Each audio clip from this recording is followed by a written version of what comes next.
For those who come from abroad, I must get someone else to do the welcoming because he would like you to stay a little longer. So it is my pleasure then to invite the CEO of the South Africa's Council for Scientific and Industrial Research, CSIR, Dr. Dlamini, to welcome us to the campus. The CSIR, with which our department has worked with the science and technology community to establish the science diplomacy capital for the Africa platform. So we are forever grateful to you, Dr. Dlamini, for your willingness and give this venue to us for 3 days now. Over to you.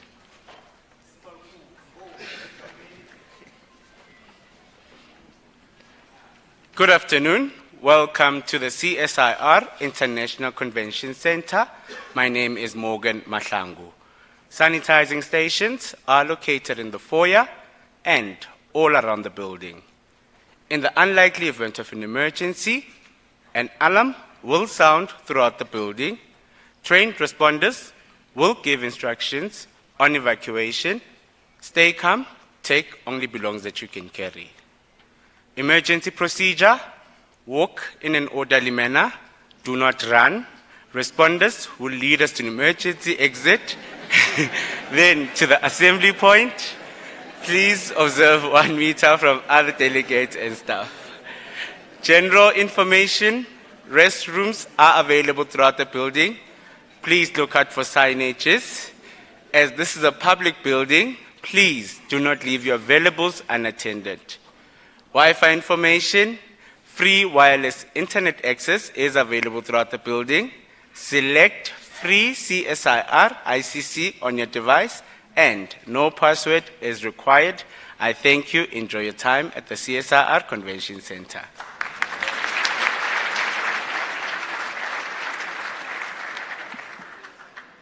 Thank you very much, Morgan, for making sure that we are safe. Thank you, Dr. Mjwara, for the kind introduction. Honorable Minister of Higher Education, Science and Innovation, Dr. Blade Nzimande, the leadership of the departments of higher education, as well as science and innovation led by Dr. Sishi and Dr. Mjwara, respectively, representatives of the diplomatic corps, leaders from industry, leaders of public research institutions and academia, distinguished guests, ladies and gentlemen, good afternoon and welcome. I suppose I can stop here because I've welcomed you. But I will not.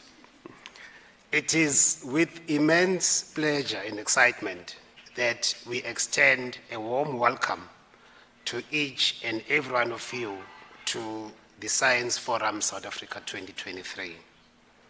This gathering is a celebration of innovation, collaboration, and the boundless possibilities that arise when brilliant minds converge in the pursuit of a common goal of using science, technology, and innovation as a force for good to create impact on humanity. The forum serves as a dynamic platform for sharing knowledge, fostering partnerships, and inspiring the next wave of groundbreaking discoveries.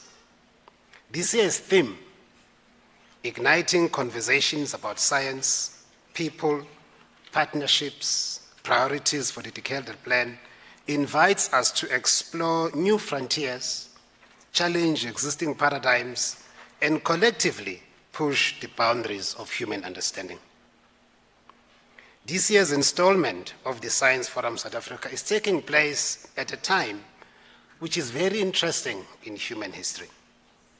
More than ever before, we live in a world that is volatile, uncertain, complex, and ambiguous. When the world is still waking up from the devastating effects of the COVID-19 pandemic, where we saw more than 770 million people infected by this virus and over 7 million people who died, We are now faced with two wars in Eastern Europe and the Middle East, both with potentially very dire consequences for global peace and economic stability. Now, one of the key lessons that we have learned from the pandemic is the need for preparedness and coordinated regional and global response. Indeed, science saved the day during the pandemic. The international scientific community worked closely together to ensure that not only does science deliver solutions to address the pandemic, but that science was also used to inform critical decisions that had to be made at the time. This gathering of a diverse community of scientists, researchers, policymakers, and industry leaders brings together a wealth of perspectives and expertise. It is through this diversity that we can address the complex challenges facing our society and pave the way forward for a future marked by progress and sustainability. We must seize this opportunity presented by the capacity that has gathered here to rigorously engage in dialogue on some of the most pressing questions facing our continent and the world, including, for instance, how do we utilize the capacity that we have as a continent, or even as a region, to develop solutions that address African problems in health, water and sanitation, education, infrastructure, logistics, energy security, defense, and so forth? How can we ensure that there is better cooperation and collaboration between African research institutions and academia, between the public and the private sector? And how can we take advantage of the wave of technological change that is sweeping throughout the world to leapfrog our development? One of the major technological advancements of 2022 is indeed generative artificial intelligence. We have seen in a very short space of time significant progress in the application of this technology. The integration of artificial intelligence into our daily lives holds promise, whilst at the same time it presents risks that we have to manage.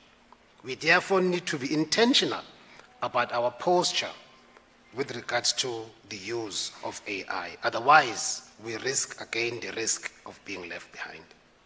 How can we ensure that we underpin our industrial and economic development with innovation? A topic that is very close to our hearts here at the CSIR. Ladies and gentlemen, as we gather here at the CSIR International Convention Center, which also hosts the DSI Science Diplomacy Capital, let us not only celebrate the achievements of the past, but also look forward to exciting possibilities that lie ahead. Together, let us ignite the flames of discovery and innovation that will shape the future of science in Africa and beyond. In closing, I would like to congratulate the Ministry of Higher Education, Science and Innovation, and in particular, the Department of Science and Innovation, for what is promising to be a very engaging science forum. To all our guests, thank you for joining us on this journey, and may the 2023 Science Forum South Africa be a source of inspiration, knowledge, and lasting connections. Welcome, and thank you very much.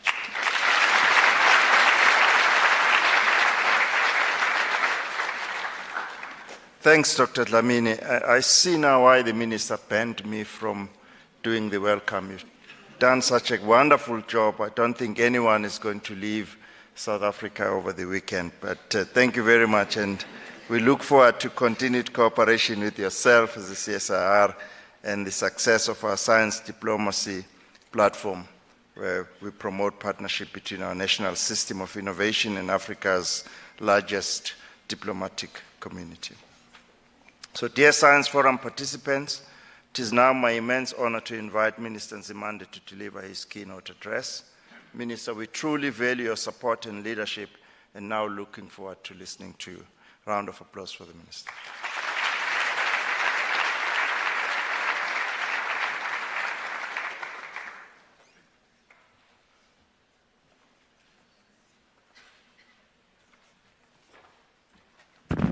Thank you very much, DG, Dr. Philip Mjwaha. Excellencies, distinguished guests, ladies and gentlemen, and all of you as participants in the Science Forum South Africa 2023. In South Africa, we have a popular expression often used at the start of an address to say that all protocol observed.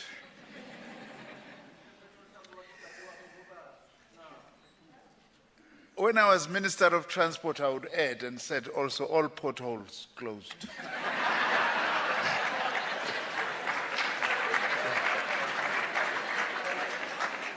Although I'll be challenged afterwards when people go through potholes after all. In using this expression of all protocol observed, by the way, the objective is to acknowledge everyone, as I'm doing today, including those who may feel offended if they are not individually recognized by the speaker. This afternoon, I want to say all protocols are observed, but for a slightly different reason as well.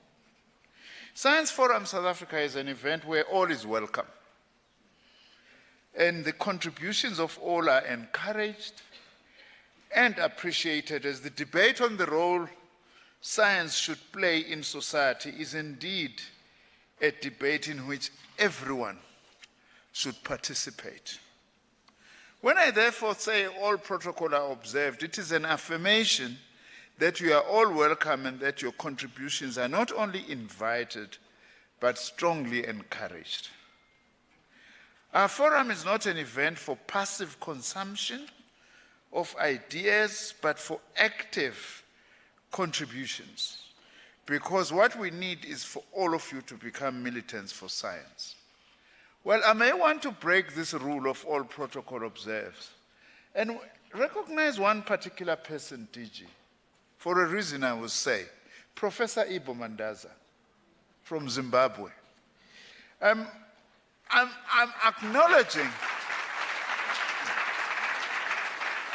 acknowledging Ibo because Ibo introduced me to scientific African thought.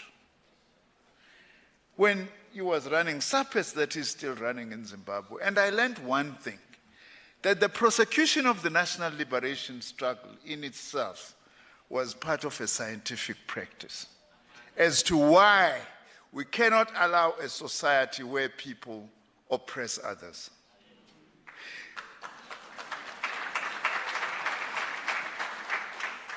So I value you, Ibo. I'm very glad that you are here today. That is why also I want to say today, as we hold this science forum, I think it's important as South Africans, given where we come from, to think of the children of Gaza.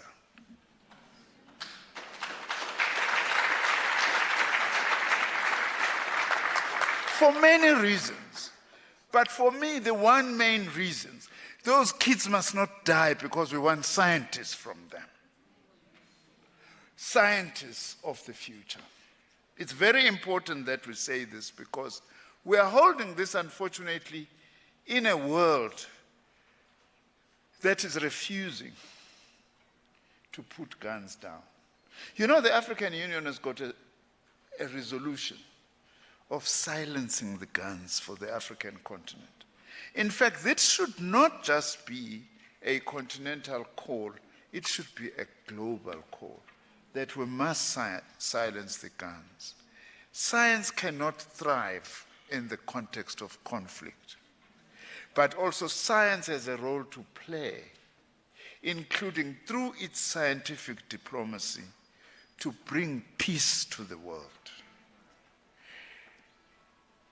This is the 8th organization of the Science Forum of South Africa, and first, which is a fully fledged in-person event since 2019, after the hybrid events organized during the COVID-19 pandemic.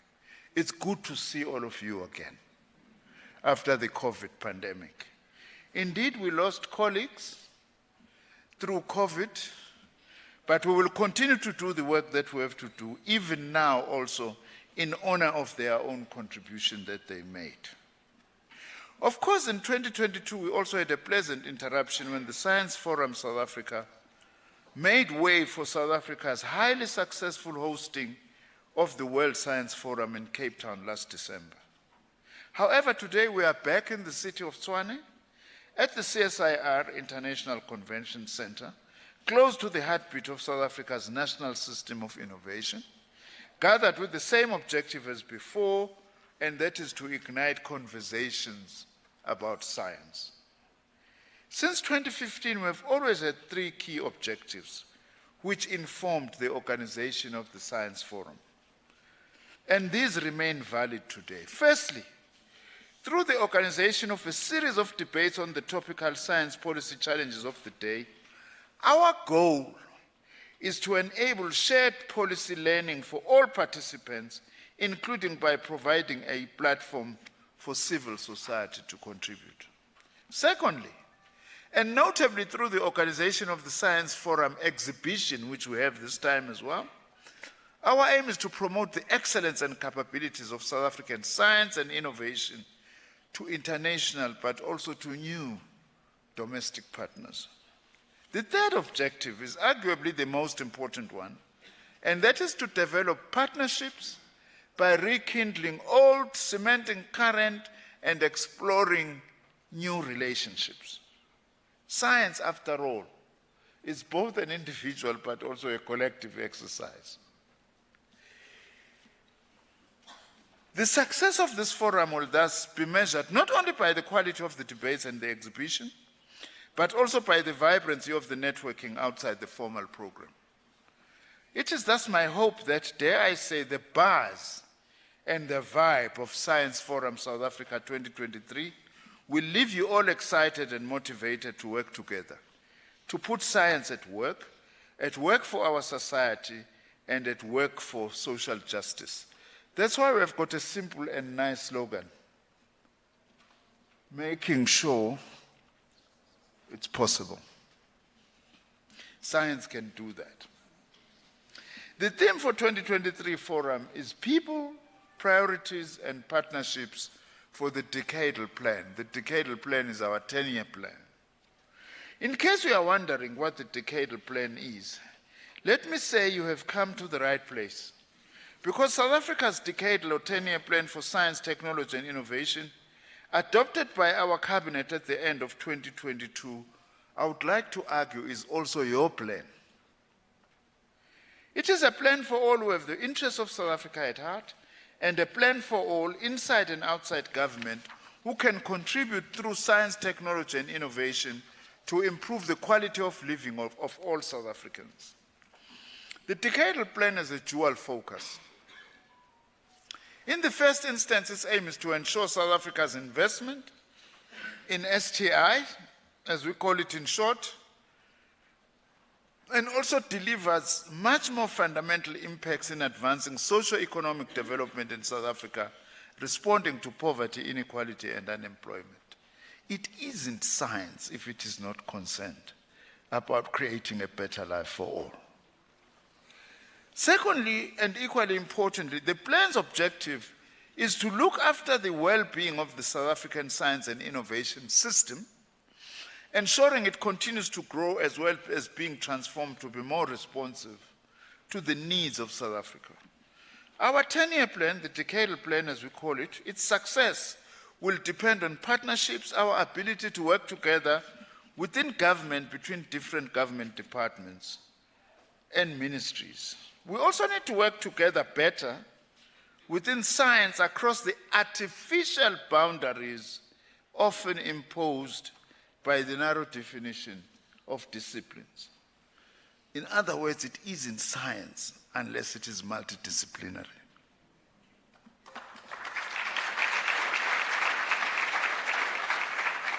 And we also need a compact, reinforced collaboration between government, the private sector, the scientific and academic communities, civil societies, and communities. Also, I think we've got another important challenge in the African continent in particular, the challenge of building capacity for policy development. Usually,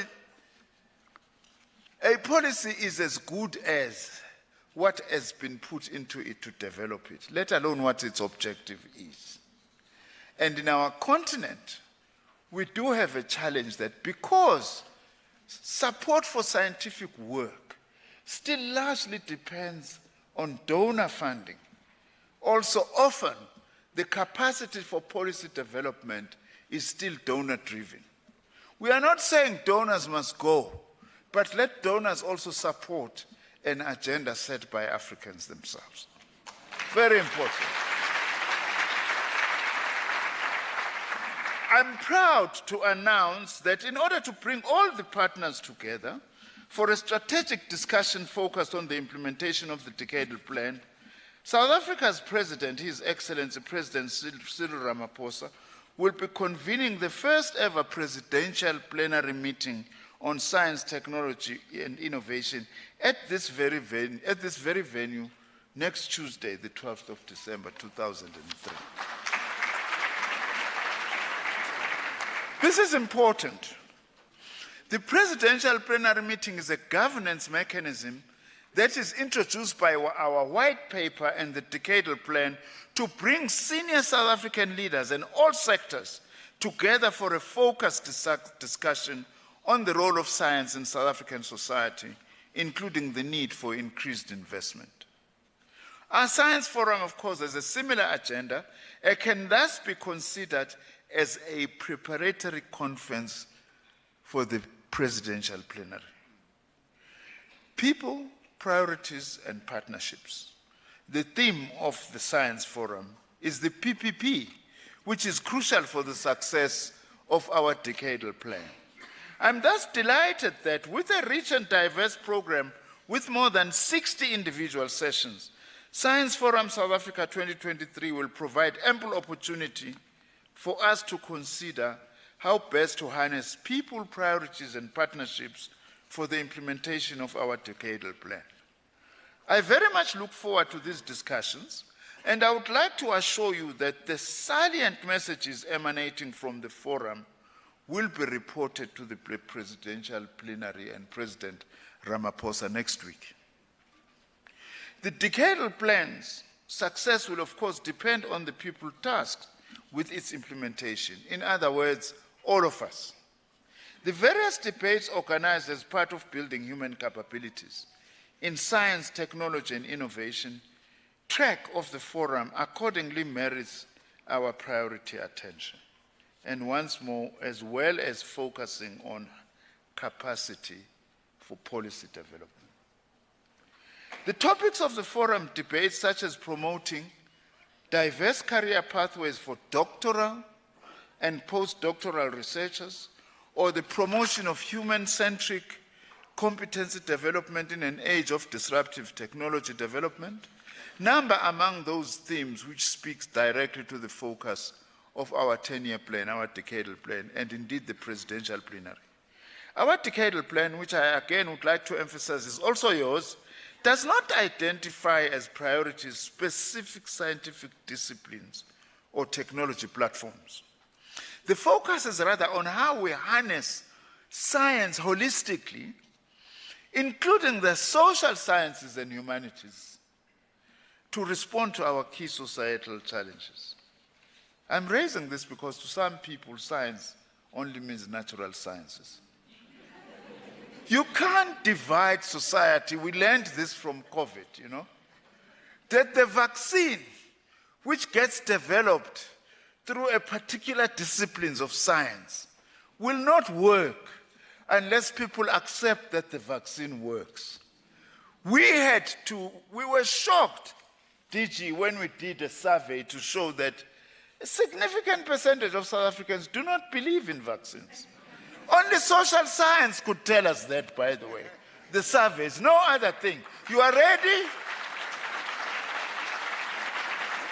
You are ready with your vaccines developed in the laboratory, but you can't use it because some of the people are saying, no, I don't want this thing.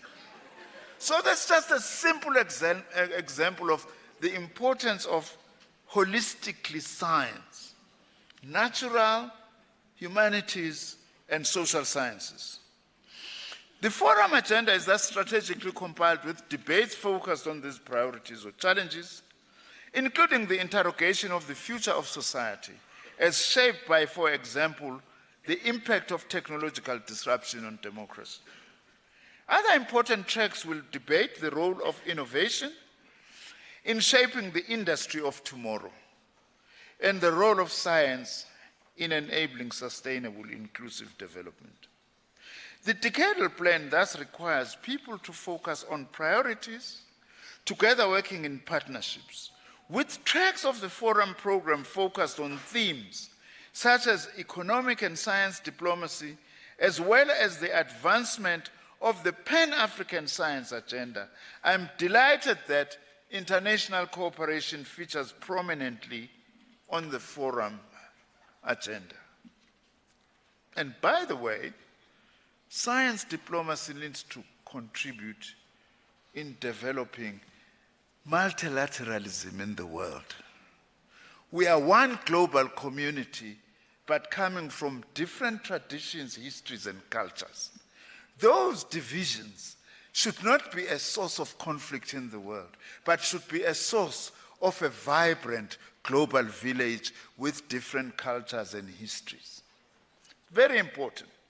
In this regard, I'm convinced that our plenary debate later this afternoon on the role of the African diaspora in the African science and agenda will be a highlight. But it is not only international partnerships which are required, but also a national consensus within South Africa on the importance of science and innovation to our society. Achieving this crucial objective will significantly benefit from the forum's sessions on science communication and science journalism. Another matter that I feel very strongly about, we're doing a lot in science, if I just take South Africa, but we are not communicating that enough. And also one of the things I'm very passionate about is just basic science literacy for ordinary communities and families to understand the role played by science in promoting the welfare and the being. That's why it isn't science unless it also speaks to the needs of ordinary people. Ladies and gentlemen, I'm delighted that the Science Forum South Africa, 2023, have brought you all together with such a rich program with the purpose and focus for science to make a difference. I would like to thank all who have contributed to the forum's organization, with a special word of thanks to my DG, Dr. Philip Mjwaha, Dr. Thulani Dlamini, the CEO of the Council for Scientific and Industrial Research, the CSIR, whose teams working together as part of the Science Diplomacy Capital for Africa platform are responsible for the forum's organization. By the way, Dr. Dlamini, I hope one day when I'm retired from government, but still having enough energy, I would really like to compile a history of science in South Africa.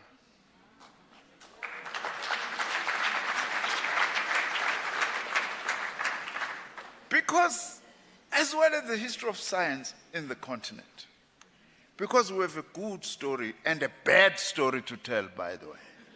Because we don't know what was happening here at the CSIR in the 1940s, in the 1950s, in the 1960s, in the 1970s. We need to tell that story so that some of the things that were bad that were happening at that time, we make sure they never happen again. That would be the whole purpose of actually doing that. But above all, I would like to thank you all, including our international partners, represented here also by the diplomatic community, which we value your participation, because as the old saying goes, we are in this together. Let me conclude before the DG gets on to me. Unfortunately, DG, the power dynamics doesn't favor you. You can't stop me.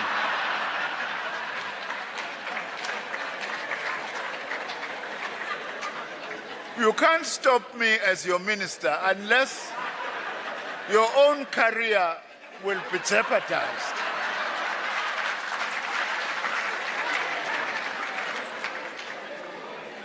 But out of respect for you, as a good science DG, I'll conclude now.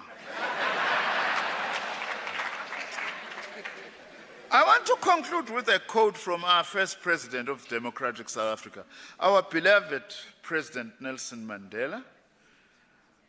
Words of wisdom, which are often a source of comfort, inspiration, and motivation. By the way, before I quote Madiba, yesterday we commemorated the 10th anniversary of Madiba's passing. He passed away yesterday, 10 years ago. And in his honor, I would like to recall these remarks he made at the 90th birthday celebration of one of his close comrades, South African freedom struggle hero, the late Walter Sisulu. That's what he said at his funeral. And I quote, "What counts in life is not the mere fact that we have lived. It is what difference we've made to the lives of others that will determine the significance of the life we lead," unquote.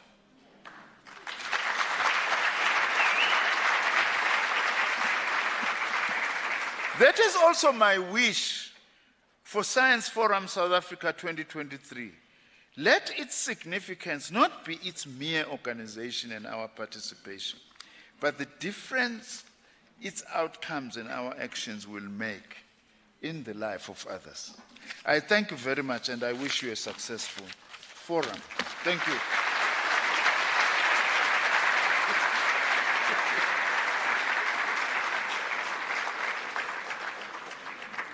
Minister Nzimande, on behalf of all of us, thank you for that inspirational address. I do pledge on behalf of all the forum participants that we will work together in partnership, as you've called for, to translate our Decadal Plan into concrete action which delivers a concrete improvement in the quality of life of all South Africans, and the rest of the global community. I know, Minister, as you said, the power dynamics do not allow me to ask you, but the next session will be held by Dr. Thandi Mgwebe. So maybe I can do the same and say she was given an hour and she can do it in 45 minutes. So allow me then to invite on the stage Dr. Thandi Mgwebe. At the moment, she's a Vice Chancellor of the Nelson Mandela University, but I've been told that she's the incoming Group Executive Business Advancement at the National Research Foundation. Congratulations.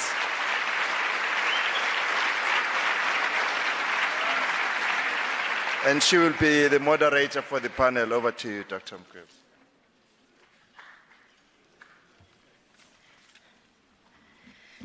Thank you very much, DG. I learned from the Minister that all protocol is observed, but I would like to acknowledge you, Minister, and the international guests who are our visitors, also colleagues from the DSI, and colleagues from the system who are here. You are most welcome. Thank you very much for coming to this opening plenary. This is an opening plenary on Africa Union Decade for African Roots and Diaspora, the role of the diaspora in supporting African science and innovation. And I would like to thank the department for making sure that this session happens. Minister, the theme for this engagement that we're going to do now is building bridges, the diaspora in the Africa we want. Diaspora communities play a pivotal role in fostering development, in helping us with strategies for poverty reduction, economic growth, by leveraging their unique positions as dispersed communities or populations with ties to their countries of origin. Their impact is multifaceted and extends across various domains: knowledge transfer, entrepreneurship, cultural bridges, and soft diplomacy. You mentioned part of this, Minister, in your speech. Advocacy and philanthropy, networks and global partnerships, but also as financial contributors to their households.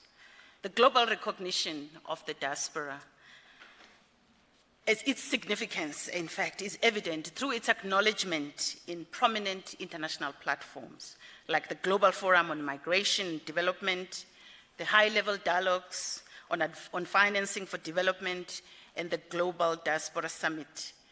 It aligns and it bodes well with the 2030 Agenda for Sustainable Development. There are many other platforms where this has been recognized, but I would like to mention that the AU Assembly decision of 2021 designated the decade 2021 to 2031 as the decade of African roots and diasporas. So I would like to call upon my panel. I'm truly privileged to facilitate a conversation with a strong, diverse panel who bring incredible experiences and insights as seasoned professionals and science leaders who share a common vision of advancing science in Africa, as you've noted in the bios from the website. And I would like them to join the stage now. The panelists know themselves. I'll introduce them when they're here. I've seen all of them in the room.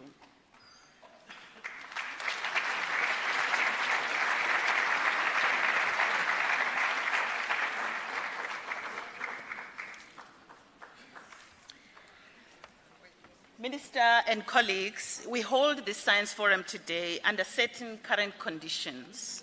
You've mentioned those conditions and circumstances, a geopolitical landscape that is changing, the scholars that are at risk around the world, the peace around the world is being disrupted, climate risks including sustainability transition issues, science connections are being threatened that way. Investment in science to build these bridges, or through the bridges, is important. In our own country, a dream of 1.5 GDP investment in R&D is becoming elusive. Business investment is declining. Yet Africa is an attractive continent, young, vibrant, resourceful.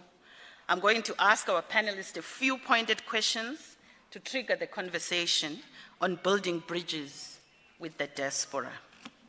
Before I go to the panel and introduce them, I would like to invite Ms. Tinyiko Tonchongwana. Yesterday, the Southern African Regional, in fact, in the past 2 days, the Southern African Regional Preparatory Conference for the 9th Pan-African Congress was held here at the CSIR, with the ministerial segment of the conference that was held at the Department of International Relations and Cooperation on 4th of December. Tinyiko is going to report back from that session before the panel engagement. Tinyiko, as you come forward, I would like to mention that Tinyiko's interests revolve around exploring the developmental opportunities at the intersections of science diplomacy, innovation, industrialization, and trade. Her dedication to leveraging science for the benefit of Africa underscores her commitment to contributing to the continent's growth and development. Over to you.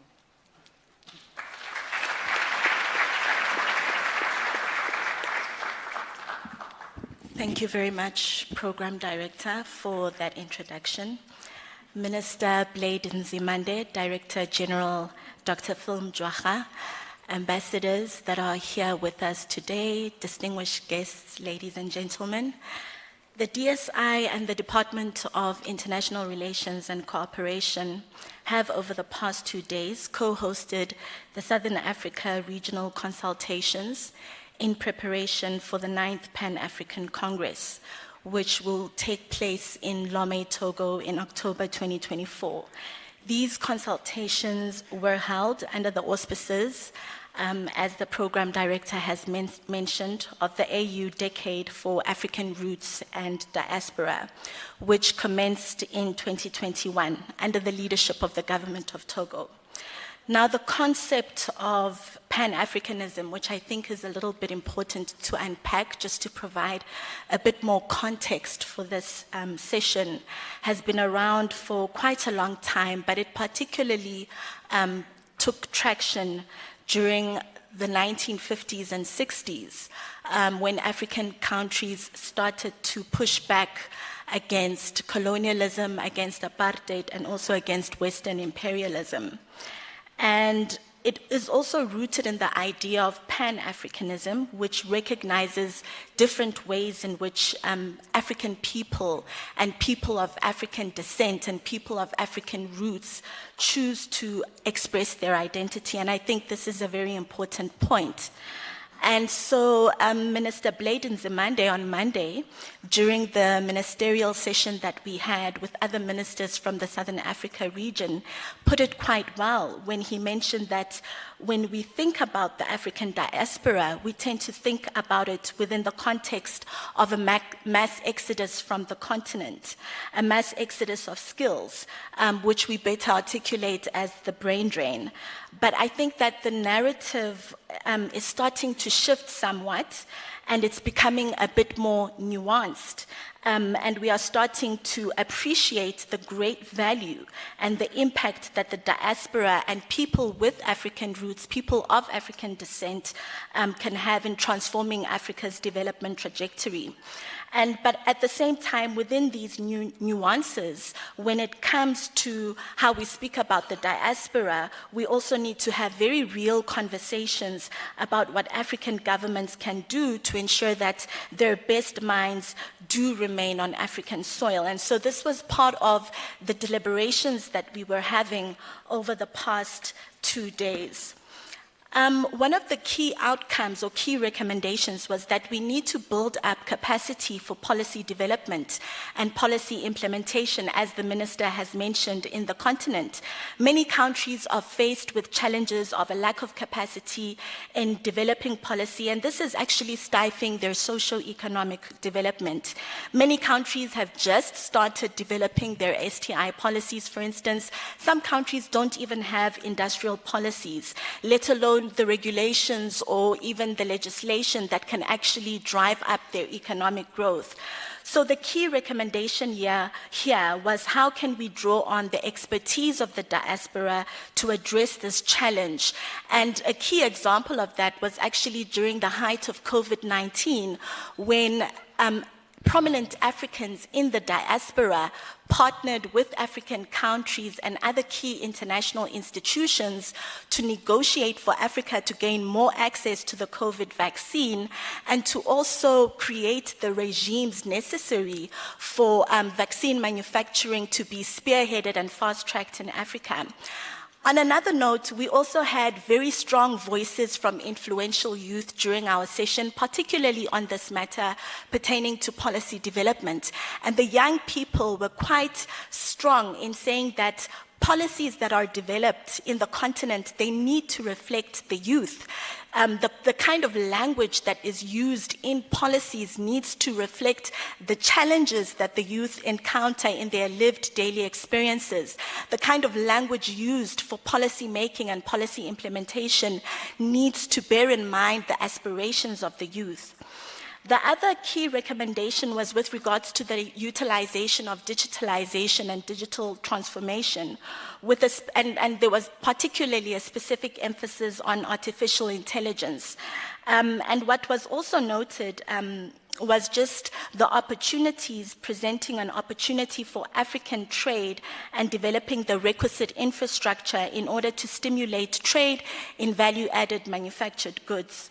At the same time, it was also noted that we need to mitigate the negative impact of artificial intelligence, as we are now seeing with AI, the reemergence of colonial stereotypes and archaic ideas and imagery pertaining to African people, and this is problematic.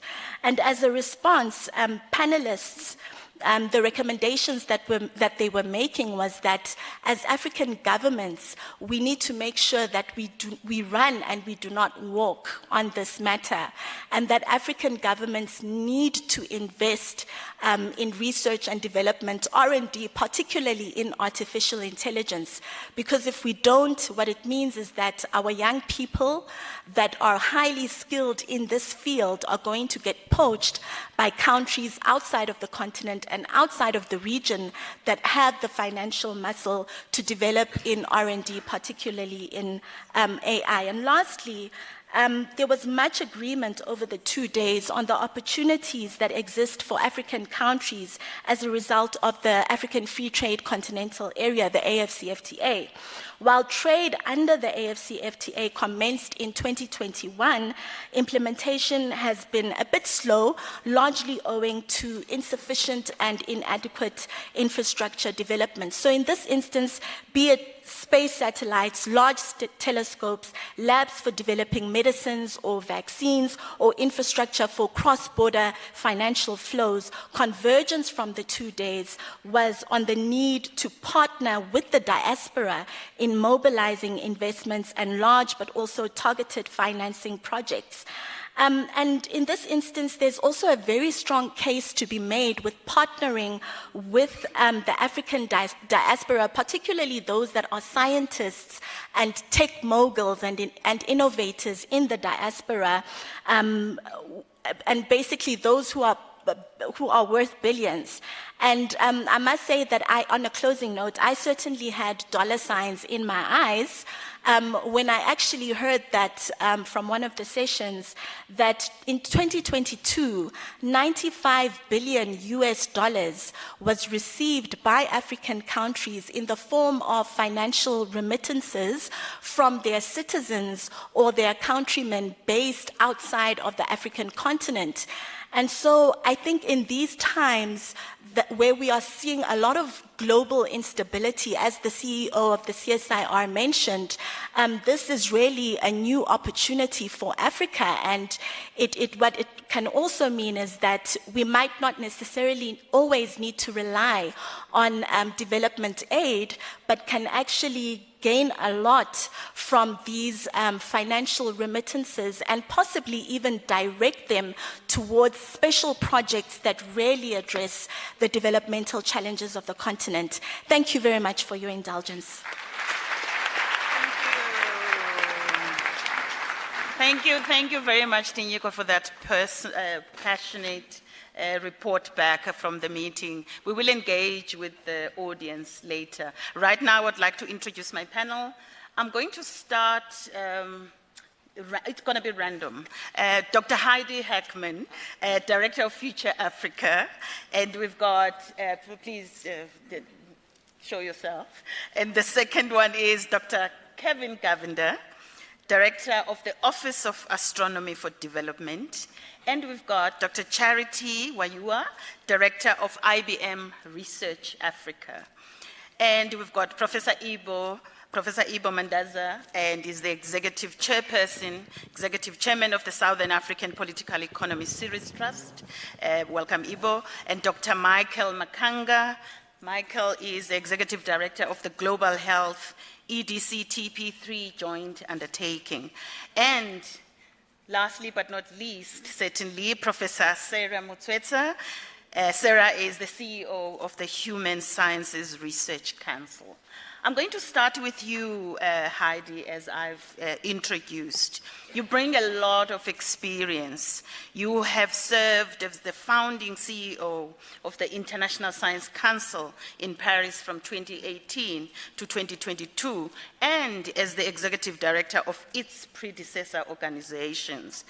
You have advised the UN, and still do, and you sit on significant advisory boards for various international scientific activities and initiatives, but you remain connected to UNESCO and the OECD. Given your extensive experience in global science strategy and policy, how do you envision engaging the diaspora to enhance collaborative research efforts, knowledge interchange, sustainable development in the context of Africa's unique challenges and opportunities? Your personal insights will be great. You're welcome. Thank you.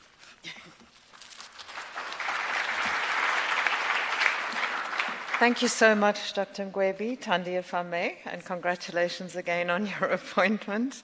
And I'm grateful to the organizers for this invitation to share a few ideas on a topic of both great significance and promise. So I am going to base my comments on some personal stories, which, as Thandi has indicated, essentially involved a professional journey of 30 years abroad, working in the international science and technology policy landscape, but a time during which, as much as I might be still connected to the UN, UNESCO, and the international scene, during that time I was very fortunate to be able to remain connected with the South African and the broader African scientific landscape, to be able to regularly participate in and learn from regional science, technology, and innovation policy debates, conferences, fora like the Science Forum South Africa, to be able to contribute to the development of regional initiatives, and in my position be able to create pathways or facilitate pathways to ensure that those initiatives and the scientists involved in them were able to have some visibility and voice in the global science and policy arenas. So maybe three very brief illustrative examples on the basis of which I want to then reflect on some of the insights and lessons learned about engaging with the diaspora. So as head of the international relations at the Dutch Academy of Science, I was in a fortunate position to be able to secure support from the Dutch government as well as the European Commission to contribute to what was then the Gates-funded Asadi initiative to build capacity of African academies. And with the support that we were able to raise and that complemented what Asadi was doing, we actually supported the development of the very first strategic plan of what is today a successful network of African science academies. Then when I was executive director of what was then known as ICSU, the International Council for Science, again, I was in the privileged position of being able to negotiate with an international donor aid agency from Sweden, SIDA, about an agreement, a funding agreement. They wanted to support something that the council was doing, and we managed to raise funding for a long-term program, research funding program, focused very specifically on advancing collaborative, Pan-African research, transdisciplinary research on Agenda 2030. So promoting early career researchers in that regard. And then finally, as CEO of the International Science Council, working with the Council's Committee on Data for Science and Technology, it was a great privilege for me to be involved in the initiation and the eventual establishment of the African Open Science Platform, which was actually launched here at the Science Forum South Africa a few years ago, before COVID, and is now hosted by the NRF and supported also by the Department of Science and Innovation. So what are some of the practical insights from these kinds of experiences? The first is to say that, of course, I was privileged to be in a position of some influence and working in, and importantly, the success of some of those initiatives that I was involved in would not have been possible without relationships of trust.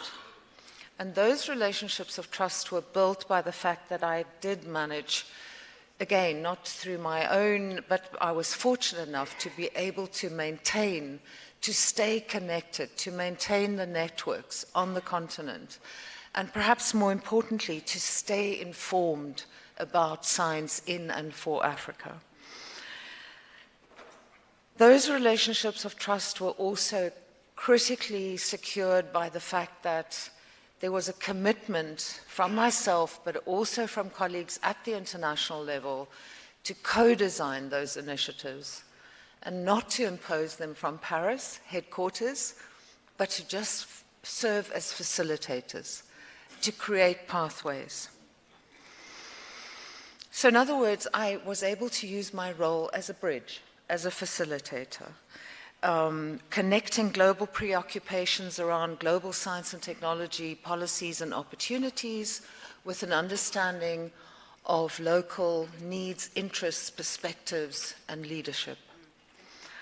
And then another lesson was that I think for the diaspora and this decade, the AU decade going forward, is that actually some of these insights only come retrospectively.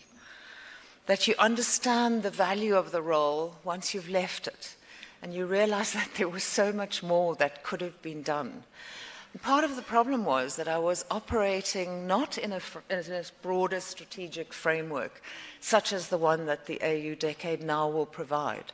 I wasn't aware of other people working on these issues, and to be able to use those as sources of potential leverage and new collective action. I was acting alone. And finally, sorry, Thandi, I just wanted to say that one of the things that, in reflecting now on those experiences, working with the Science Diplomacy Capital for Africa, Curtin University in Australia, and the University of Pretoria, we're starting to explore the science diaspora issue from two lenses of well-established research and practice domains, the one being the diaspora diplomacy and science diplomacy, and looking at the nexus of those to see whether we can come up with some innovative new mechanisms. Right. Thank you. Thank you very much. Thank you, Heide. Thank you, Heide. What I'm taking out from you, if I were to mention two things, is use the diaspora's influence and create pathways. But we're going to have a discussion shortly. Now I'm going to call upon Kevin. Kevin, you've got extensive experience and you serve as the chair of the National Organizing Committee for an upcoming IAU General Assembly scheduled to be held on the African continent in August 2024. We acknowledge your extensive experience in using astronomy for development and your role in chairing significant international projects.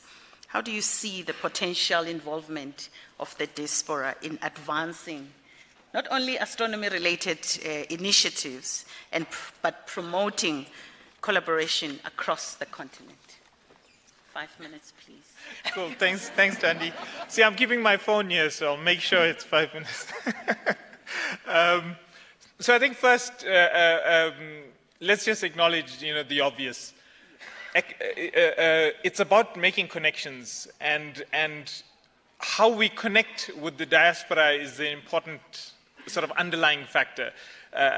People need to be inspired. We need to build these human connections, and people can be inspired by profit. People from our diaspora want to do business with the African continent. People can be inspired by religion, by philanthropic means, by the spirit of Ubuntu. But how do we build those connections? And it's important to note that it's not just the physical diaspora. It's not just like people who live away from Africa. It's people who have emotionally disconnected from this continent. Because I think this is a problem as well. When we talk about inspiring human connections, we have to talk about those people on the continent who don't have confidence, who don't have pride, who would leave the continent if they could. We need to inspire them, and I think by inspiring ourselves within the continent, we can reach out to the diaspora as well. So where does astronomy fit in on all this? It's a special field, and maybe everyone else's science says their fields are special, but I think astronomy is pretty cool. Firstly, it's one of those sciences where if I tell physicists, chemists about astronomy, they get excited. If I tell social scientists about astronomy, they get excited. People that have come to Sutherland to experience the night skies, astronomy is something that really brings us together.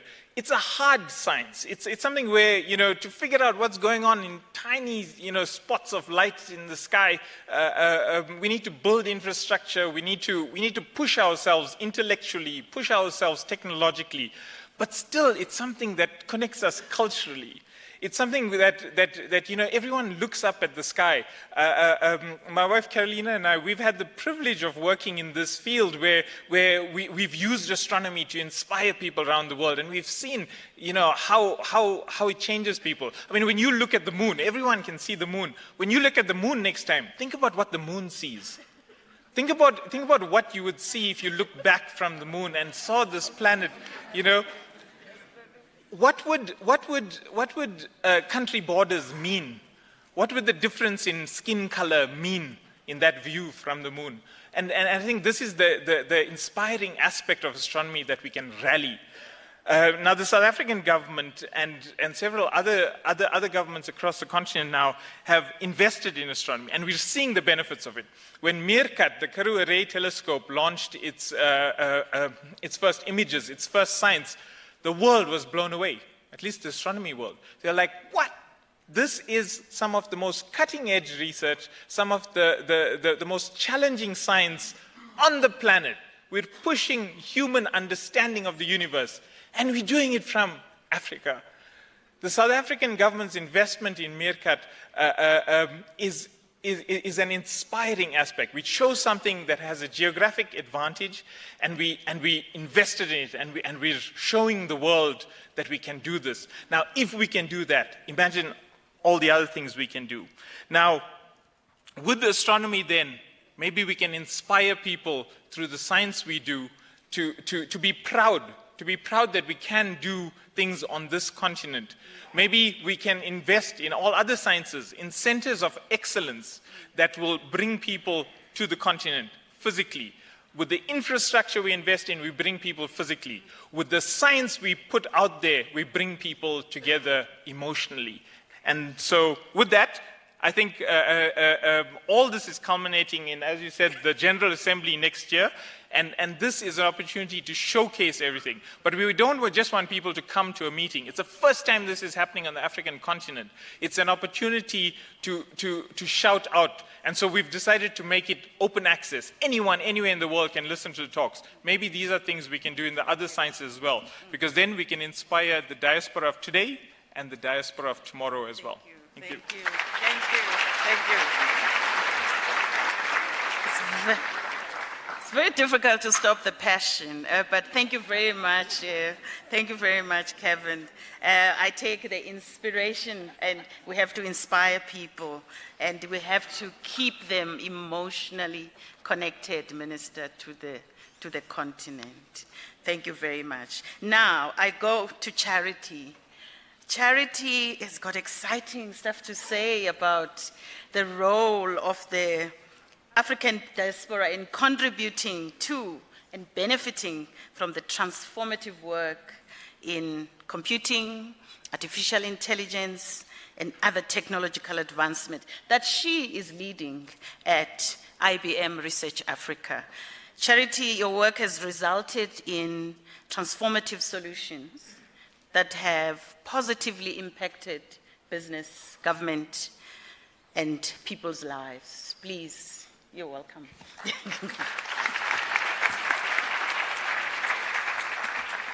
Thank you very much.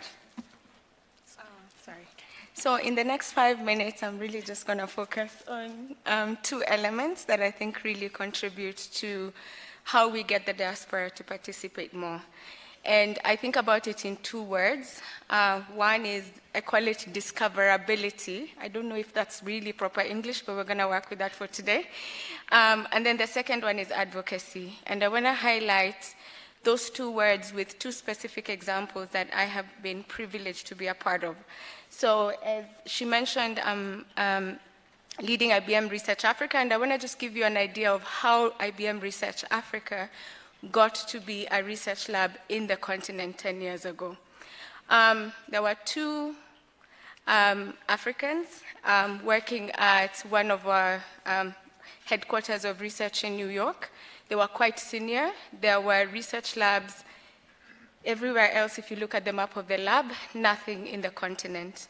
And so based on their understanding of the company's strategy, their passion for the continent, they were able to actually put together a plan where they went to their senior leadership and convinced them about why they needed to be a research lab working on cutting-edge artificial intelligence, quantum, blockchain at that time, etc., why that needed to be situated in the continent.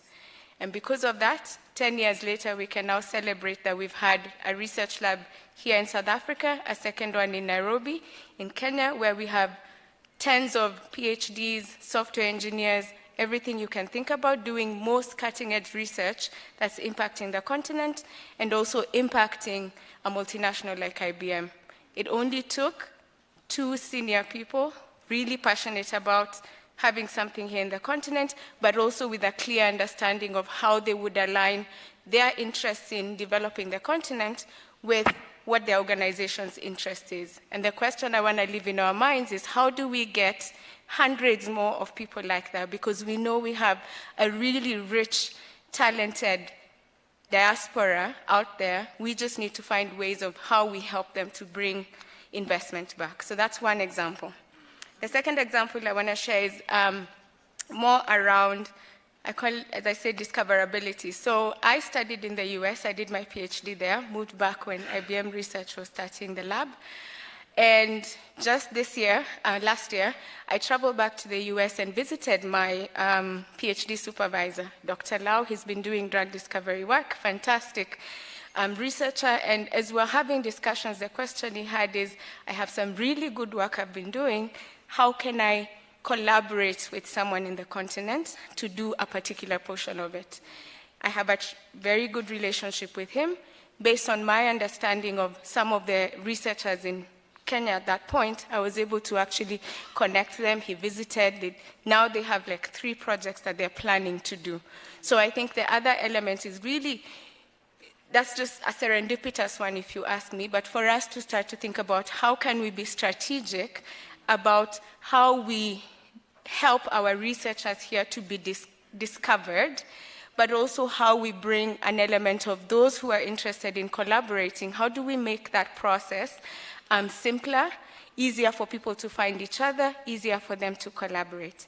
I'm going to finish with just understanding that a whole lot of how we have to help the diaspora as well, many of them perhaps have been away for a long time, is also arming them with the right language to talk about our interests, our strategic goals, and what we need for them to help us. So that's also something that we could really participate in, helping them so that they can do a good job. Thank you very much.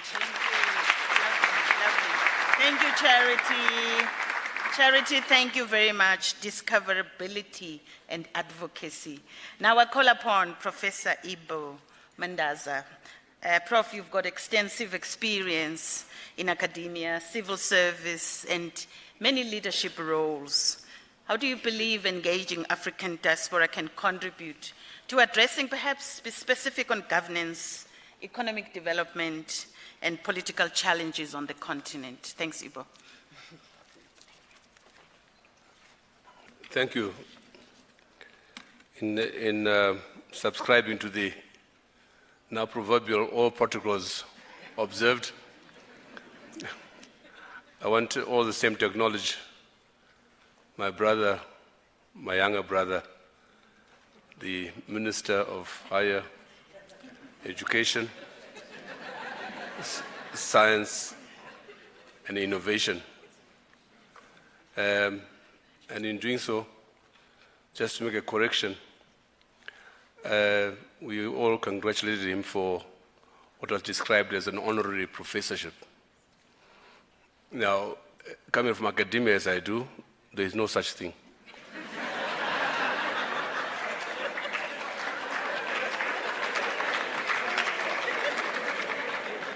Professor Blade Nzimande is a professor. There's no honorary professor. When you are awarded professorship, is for very concrete 3 things. 1, solid academia. I know his career is a solid academic. Teaching and research. He told you we work together. And thirdly, social responsibility. So those who awarded the so-called professorship took into account those. So he is Professor Blade Nzimande. Thank you, Professor.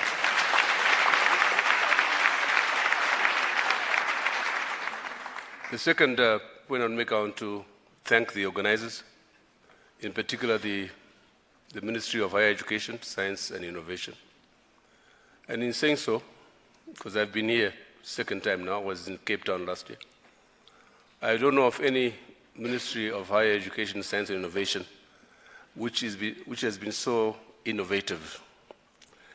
When I walked into this hall, into this establishment, I was pleasantly shocked.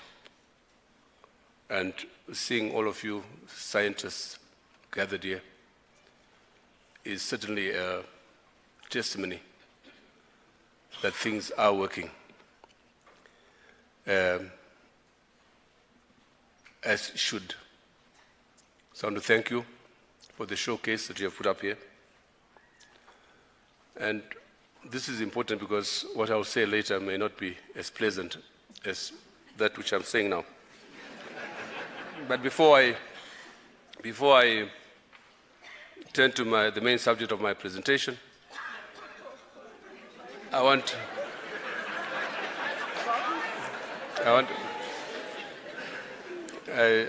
were 2 minutes short there, so I can take those 2 minutes. I want to say the following, that I've heard the first presenter talk about the 9th Pan-African Congress. Now, I'm glad that this has happened here in South Africa because there is a bit of rivalry in the Pan-African movement. What we have coming up is the 8th Pan-African Congress. The last was the 7th in Kampala in 1994, and the 6th was in Dar es Salaam in 1974, for the record. So gladly, I'm a member of the organizing committee for the 8th Pan-African Congress. And we're meeting in Kampala next week, on the 16th, to reconcile the Kampala initiative with the Togo initiative, which Togo initiative seems to have lost the sequence. If also because Togo is not particularly Pan-African, as you know. So, not surprising. Yeah. Now, quickly, my main thing. First, as to quote the minister, the bad things. I'm going to turn your topic upside down, if you don't mind. I think we need to define the diaspora. And secondly, we need to describe the conditions which have caused the diaspora. Okay? I don't want to go into details. I'm from Zimbabwe, and the Zimbabwe story speaks for itself. But quickly, I was responsible for education and manpower, as it was called, during the struggle in Mozambique. And my job was precisely to prepare for independence, identify in the camps people with some basic education to go for training in preparation for independence. And one of the reasons which moved us was the experience of Mozambique. Mozambique lost in 1 week 25,000 workers on the railways. And these are all white workers, because Africa is not allowed into skilled positions in that country. 25,000 1 week, and so the railways came to a standstill. So one of the things that inspired us in Zimbabwe at independence was the fear that whites would live in their great numbers. So we trained like hell. Now, within 2 years, we're virtually self-sufficient in skills, the most skills. But you know what has happened now? Quickly, fast forward. We now have 75% of all skilled and professional Zimbabweans outside the country. 75%. Over the last year, 20,000 nurses and care workers have left for the UK alone, recruited by the UK. A whole section of NRZ, National Railways of Zimbabwe, engineering section that we trained in the 80s, left. They're now running a British Rail in the UK. Can go on. Now, the positives out of that. Of course, one is what we mentioned, remittances. The remittances from Zimbabwe, the diaspora, amount to almost 3 billion a year, which is almost equivalent to the national budget.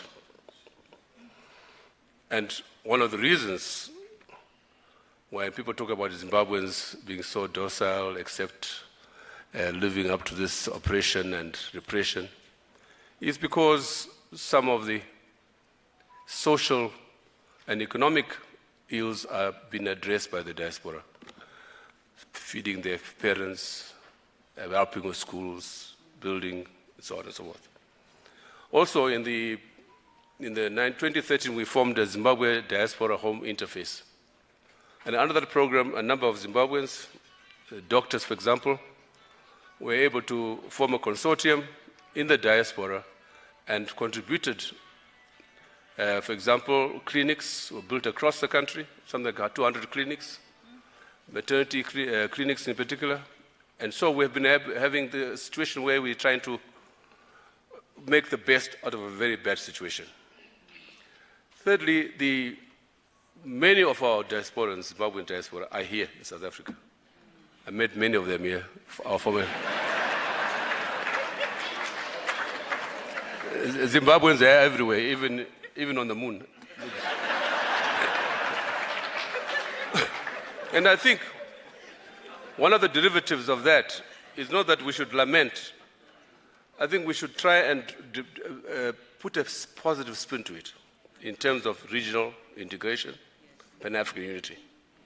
And we'd like to see one day the ministries of higher education in the region meeting to see how we can rationalize those skills, share skills around, because most of the skills here in this country, Zimbabwean skills, are precisely in the specialized areas: science, mathematics, health, education. You know that.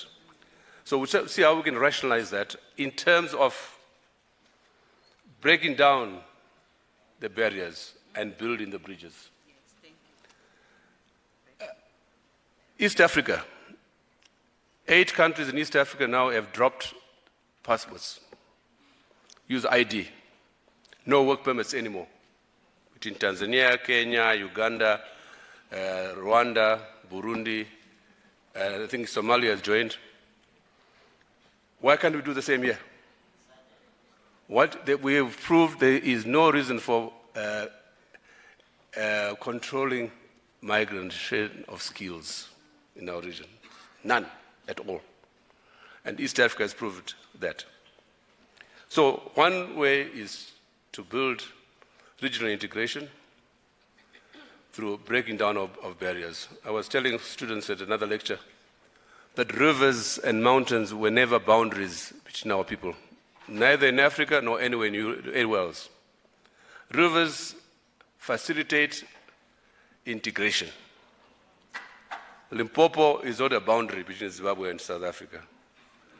It is not. Limpopo facilitated the existence of Mapungubwe and the Zimbabwe empires.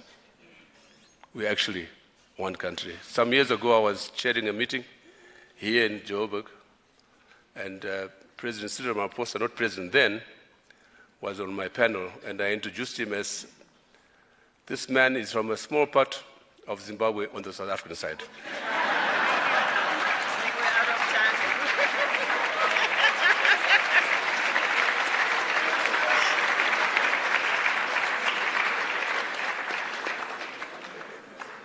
Thank you, Prof.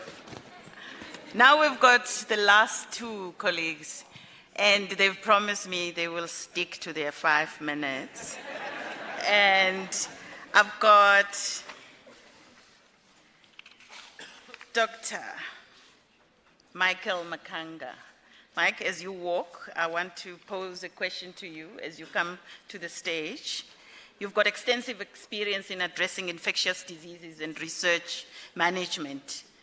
Please share your insights in engaging the diaspora communities, in supporting research, healthcare, and policy in Africa. Thank you. Thank you very much, Madam Chair. Honorable Minister Zimande, ladies and gentlemen. First, I want to very briefly relate this to my personal experience and then to my institutional experience and how we build bridges. As an individual, I've been in the diaspora close to 30 years, and I would classify myself as part of, not brain drain, but part of brain circulation. I was born and bred in Uganda, where I had my initial education and had an opportunity with the Commonwealth scholarships to study in the United Kingdom for my master's, PhD, and later on had memberships. But most important, that gave me exposure in that when I left the UK, I was able to be part of the Liverpool-Oxford Tropical Collaboration, which created a bridge between what I learned as part of my training and relating it to the real-life environment back in Africa, where I spent quite some time working in Kenya, but I also had an opportunity of lecturing in one of my universities in Uganda. I spent 13 years here in South Africa, leading the as part of the EDCTP, that is the European and Developing Countries Clinical Trials Partnership, which has been running now for 20 years. This year we celebrate 20 years. And this is a partnership that when it started was created as a European economic interest grouping. And in this way, it was bringing together the investments of European countries in infectious diseases, clinical research, and building of capacity in sub-Saharan Africa, with focus on HIV, TB, and malaria at the time. When the second program was launched here in South Africa in November 2014, the structure had evolved into an association, bringing together European and African countries to work together as a partnership with co-funding from the European Union to take forward clinical development of medical interventions against HIV/AIDS, TB, and malaria, and now adding on other neglected infectious diseases, diarrhea diseases, and diseases of epidemic potential. Fast forward, we are the largest partnership, EU-Africa partnership, that is supporting clinical development of medical interventions in Africa. And I have to say, South Africa is one of the leading countries in the partnership and hosting our Africa office.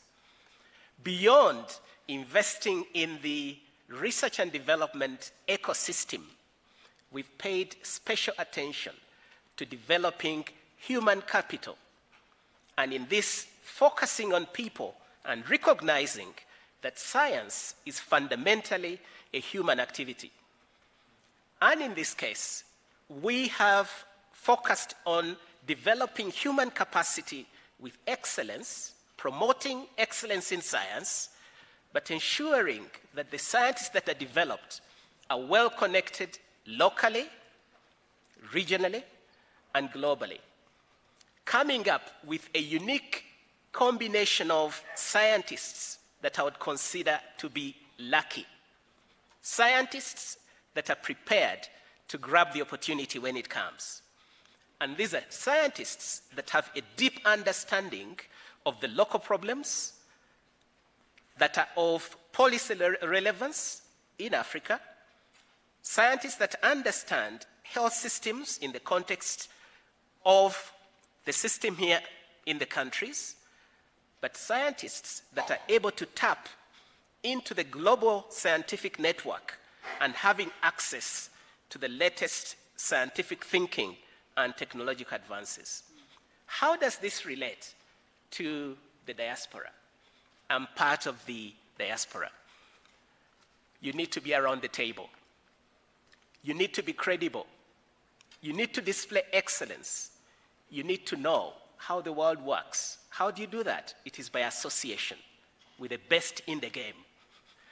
And this is the way that the people in diaspora are making a contribution, in that, one, as an organization, we've been able to leverage some of them to come back and work in Africa by creating an environment that enables their research to happen. And for those that are not able to come, connecting them with the ones back at home, so that they're able to work as part of the consortia collaboration.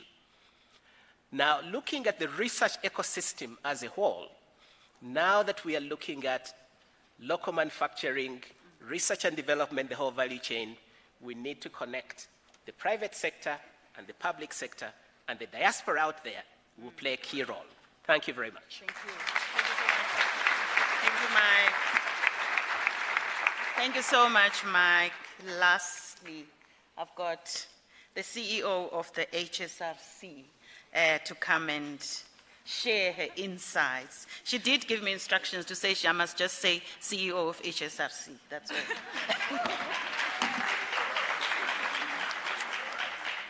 Honorable Minister, special guests present here, our DG, my career will be very short if I don't do that.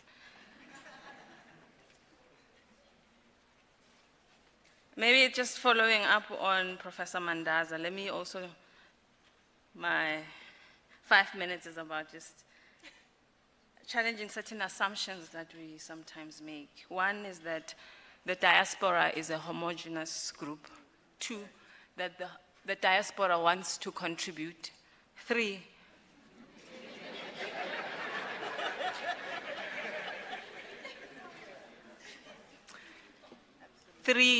that diaspora is the diaspora that we wanted to contribute. The diaspora is very diverse in politics, in history. And therefore, as we want it to contribute to South Africa and the continent, we indeed must put question marks on who is the diaspora.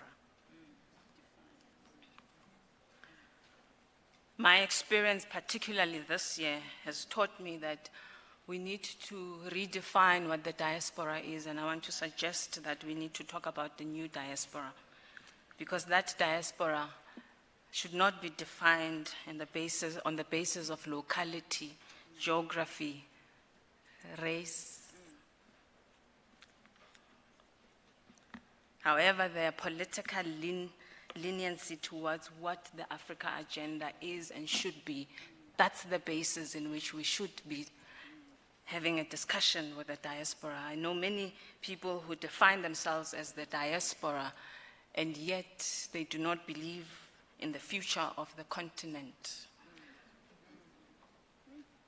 I've had our RAND DG being tanked recently, and we would have defined those individuals as the African diaspora.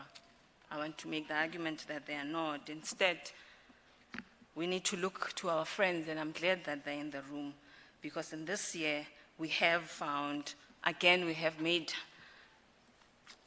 affirmed that China is our new diaspora. We have affirmed that